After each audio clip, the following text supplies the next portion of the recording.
जामनेर तालुक्यातील वाघारी गावात अवैध देशी व विदेशी दारू विक्रीचा गोरखधंदा सर्रास सुरू असल्याचे समोर आले आहे।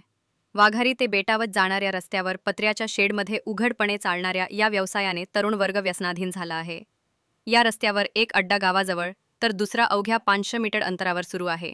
विशेष म्हणजे या अड्ड्यांवर पोलीस प्रशासनाचा कुठलाही वचक दिसून येत नाही। स्थानिक बेट पोलीस राजेश लहासे यांच्याशी संपर्क साधून या अड्ड्यांविषयी विचारणा केली असता त्यांनी कोणतीही प्रतिक्रिया न देता दुर्लक्ष केले। ग्रामस्थांनी अनेक वेळा प्रशासनाच्या निदर्शनास ही माहिती आणूनही अद्याप कोणतीही ठोस कारवाई करण्यात आलेली नाही।